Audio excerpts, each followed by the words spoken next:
And I need you to hear the actual reason because it isn't the one you've been telling yourself. They weren't better, they were just easier to choose. So a lot of times we put all these explanations in our head. We create all these reasons why we didn't get what we were hoping we were going to get, right?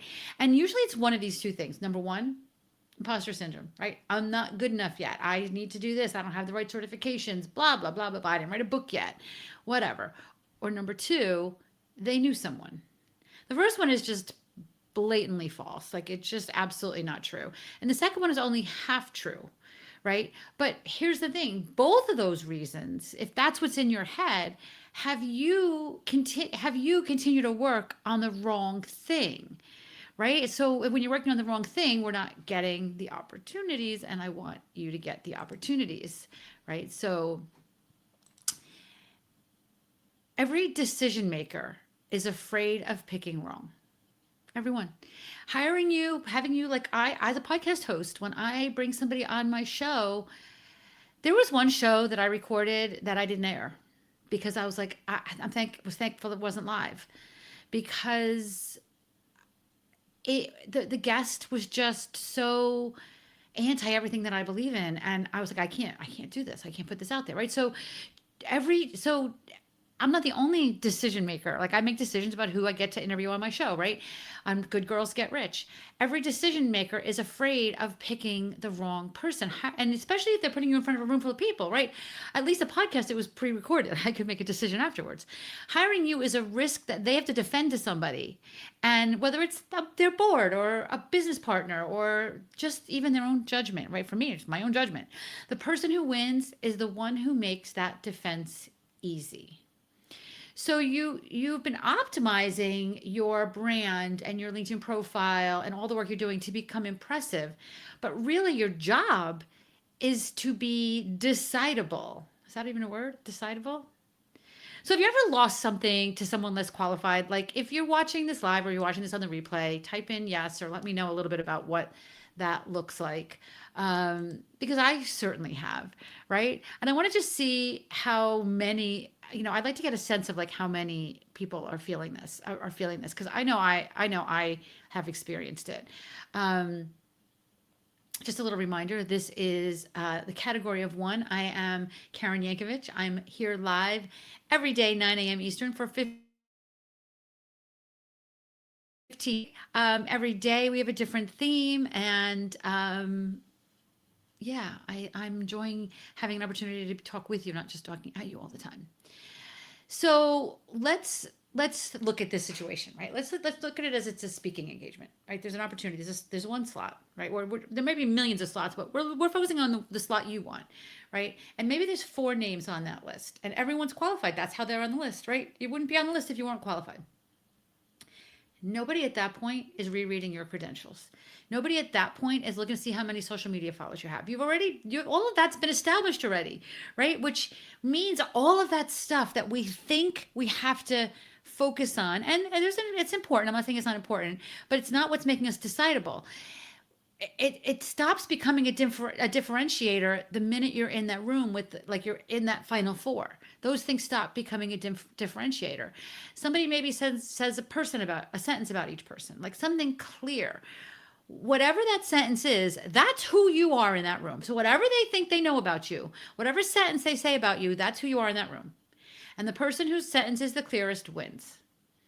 Not the longest sentence, not the most impressive sentence, the clearest sentence, the clearest sentence. If nobody in that room can finish the sentence, oh, Karen Yankovich, she's the one who, you're not in the running anymore. You're on the list, but you're not in the running. You're not going to get the gig, right? You're not going to get the gig. It's so important. The clarity of your brand, the clarity of who you serve and how you serve them is so important.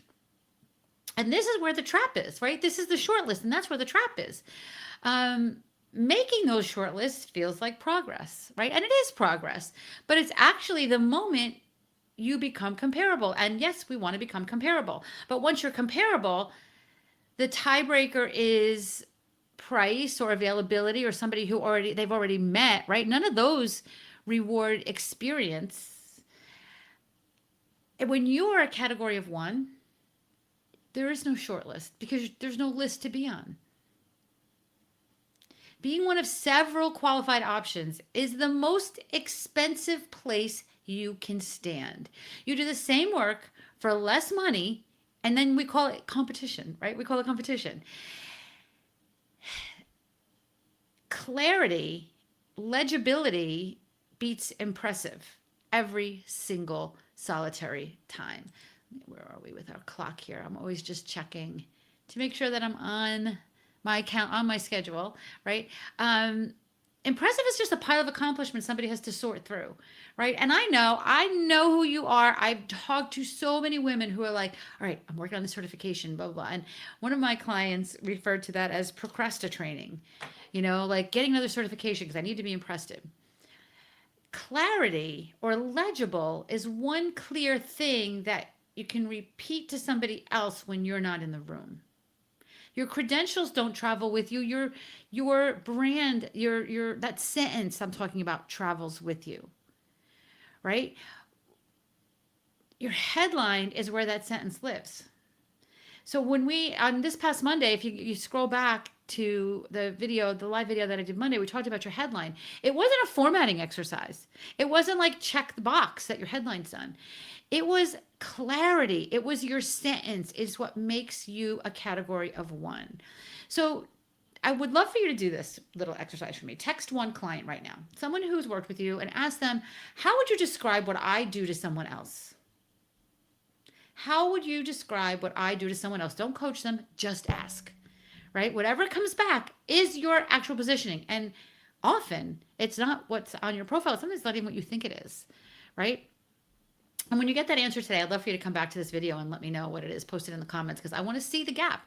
I want to see the gap between what people are saying about you and what you want them to be saying about you. And this is why we love LinkedIn so much, right? Because it's where we can tell the world what we want them to know about us, right? So if you just got here, I'm Karen Yankovich. This is the category of one every day, 9 a.m. Eastern, 15 minutes through the middle of December, maybe through the end of the year. We'll see. I'm all about ease and freedom in my business, and I love doing this stuff. So we'll see. I'm hoping my plan is every day through the end of the year or through, the 18th of December-ish. We're talking about LinkedIn strategy here, but here's the deal. All LinkedIn strategy in the world isn't going to work as well as it would if you haven't done the work on your LinkedIn profile.